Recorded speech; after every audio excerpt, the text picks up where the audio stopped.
वक्त से लड़कर जो नसीब बदल दे, इंसान वही जो अपनी तकदीर बदल दे। कल क्या होगा कभी मत सोचो, क्या पता कल वक्त खुद अपनी तस्वीर बदल दे।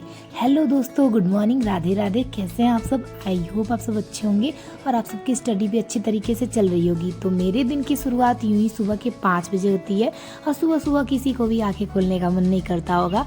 तो सुबह मैं नींद को दूर भगाते हुए, आलस्य को दूर करते हुए मैं उठ जाती हूँ और आ जाती हूँ छत पे। तो छत पे हम सबसे पहले करते हैं मेडिटेशन करने से थोड़ा सा ध्यान पढ़ाई में स्थिर लग जाएगा। वैसे तो पढ़ाई में ध्यान लग जाता है अगर आप चाहो तो ध्यान से पढ़ाई करने के लिए। तो अभी मैं लेके बैठती हूँ कैलकुलेशन की बुक, जो कि इंस्पेक्टर चालीसा है। उससे कैलकुलेशन करने के बाद फिर मैं लेके बैठती हूँ अपनी ग्रेजुएशन की बुक। जैसे कि आप सभी को पता है मैं BA फर्स्ट ईयर में हूँ, तो मेरा एग्ज़ाम आने वाला है, तो उसकी मैं तैयारी करती हूँ। फिर मैं स्टडी करने के बाद उठ जाती हूँ और मुझे जाना होता है स्कूल, जहाँ पे मैं टीचिंग कराती हूँ। तो मैं फटाफट रेडी हो जाती हूँ और रेडी होने के बाद फिर मैं स्कूल से आती हूँ 2:30 बजे के करीब, मतलब 2 बजे के करीब आ जाती हूँ। तो आ जाने के बाद घर पे थोड़ा सा आधा घंटे का रेस्ट लेके खाना वाना खा के उसके बाद मैं 3 बजे बैठ जाती हूँ अपनी स्टडी करने के लिए।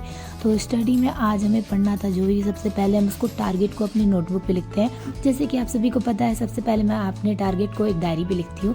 तो जीके में पढ़ना था वैश्विक लैंगिक अंतराल रिपोर्ट, रीजनिंग में पहली परीक्षा, मैथ में LCM SCF, फिजिक्स में कार्य ऊर्जा और केमिस्ट्री के जो भी थे बायोलॉजी में, वो सब पढ़ना था। तो मैंने उसका नोट्स तैयार कर लिया, मतलब टारगेट को लिख लिया था एक डायरी पे।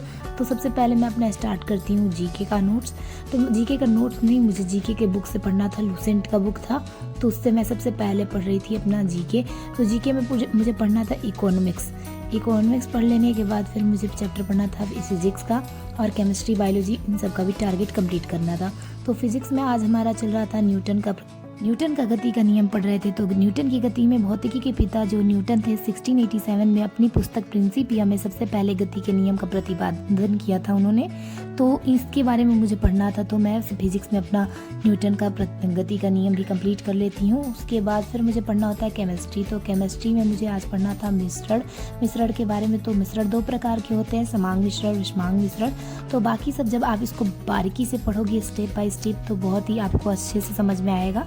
तो वैसे मैं थ्योरेटिकल सारे एक चीज़ मतलब मैं इस वीडियो में नहीं बोल सकती हूँ। तो उसके बाद मैं बायोलॉजी का भी टारगेट पढ़ लेती हूँ। तो बायोलॉजी में मुझे पढ़ना था आज कोशिका विभाजन। कोशिका की खोज रॉबर्ट हुक ने की थी 1665 में। तो आप सब भी स्टडी करते रहिए। और फिर मैं लेके बैठती हूँ अपना हिंदी का टारगेट।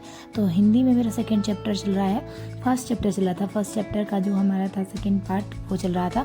तो सबसे पहले मैं हिंदी को भी लेके बैठ के पढ़ लेती हूँ। जैसे कि आप सभी को पता है कि बिहार पुलिस में हिंदी भी आता है। तो मैं अपना टारगेट कंप्लीट कर लेने के बाद थोड़ा सा शाम को जाती हूँ, दूध लेकर आती हूँ। उसके बाद फिर मैं बैठती हूँ भगवत गीता पढ़ने के लिए। तो ये मेरा रूटीन होता है कि मैं हमेशा शाम को, मतलब सुबह में मॉर्निंग में टाइम नहीं मैनेज हो पाता है, इसलिए मैं शाम को आने के बाद भगवत गीता पढ़ लेती हूँ। और फिर मुझे बनाना होता है खाना, तो फटाफट मैं लग जाती हूँ अपने इस काम में, क्योंकि मैं सुबह में चली जाती हूँ स्कूल, टीचिंग करा के आती हूँ। तो जो भी टाइम मिलता है स्टडी करती हूँ। स्टडी करने के बाद जो भी टाइम होता है इसमें थोड़ा सा वर्क जो होता है घर का वो ख़त्म कर लेती हूँ। तो फटाफट मैं खाना बना लेती हूँ। खाना बनाने के बाद जो मेरे पास टाइम बचता है फिर उसमें मुझे स्टडी करना होता है। तो अभी मैं लेके बैठ रही हूँ अपनी ग्रेजुएशन की स्टडी करने के लिए और अप्रैल में मेरा एग्ज़ाम है। तो इसलिए मैं सबसे पहले अपनी ग्रेजुएशन की स्टडी करने के लिए मैं लेके बैठती हूँ इंग्लिश का बुक। तो इंग्लिश में आज मुझे चैप्टर पढ़ना था द डायमंड नेकलेस। तो ये वाला मुझे चैप्टर पढ़ना था। तो इसको कंप्लीट कर लेने के बाद फिर मुझे इकोनॉमिक्स भी पढ़ना है और फिजिकल एजुकेशन का तो मुझे अभी मतलब उसको फ़ोन से मैं पढ़ लूँगी। तो इकोनॉमिक्स में मुझे पढ़ना था उपभोक्ता के सिद्धांत। तो ये भी मुझे पढ़ना था सारा करके, एक एक करके टाइम मैनेज करते हुए इसको स्टडी कंप्लीट करना था। और आज मैंने अभी मैथ का भी मैंने अभी टाइम मैनेज करके मैथ का भी क्लास लेना था मुझे। तो आज मैं क्लास नहीं लूँगी, मैथ के क्वेश्चन सॉल्व करूँगी। तो सबसे पहले मैं रीजनिंग का क्वेश्चन सॉल्व कर लेती हूँ। तो रीजनिंग में मेरा चल रहा था पहली परीक्षण, तो उसके क्वेश्चन सॉल्व करने थे। तो आप रीजनिंग में जितने क्वेश्चन प्रैक्टिस करेंगे उतना ही अच्छा आपका बेस बनता जाएगा। तो आप सभी को पता है कि बिहार पुलिस या दिल्ली पुलिस में भी रीजनिंग आता है। तो जो सेम सिलेबस है, सेम चैप्टर है। तो बस इतना है कि आप उसको स्टेप बाय स्टेप करके ध्यानपूर्वक अच्छे से स्टडी करिए और जितना हो सके उतना क्वेश्चन को प्रैक्टिस कीजिए।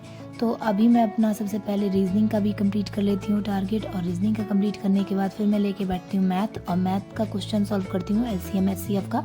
तो मैंने 2-3 दिन से मैं ऑनलाइन क्लास ले रही थी। तो आज सोचा क्यों ना क्वेश्चन भी प्रैक्टिस करना ज़रूरी है, तो क्वेश्चन ही प्रैक्टिस कर लेते हैं। तो मैं मैथ का अपना सबसे पहले क्वेश्चन सॉल्व कर लेती हूँ। क्वेश्चन सॉल्व करने के बाद आगे की स्टडी में अपना, तो दोस्तों अभी मैंने अपनी स्टडी कंप्लीट कर लिया है। तो अभी रात के बज गए हैं 12। तो अभी मैं आपको टाइम दिखा देती हूँ। तो आप सभी स्टडी करते रहिए, मस्त रहिए, स्वस्थ रहिए। मिलते हैं हम आपसे कल नए टारगेट के साथ। तब तक के लिए राधे राधे।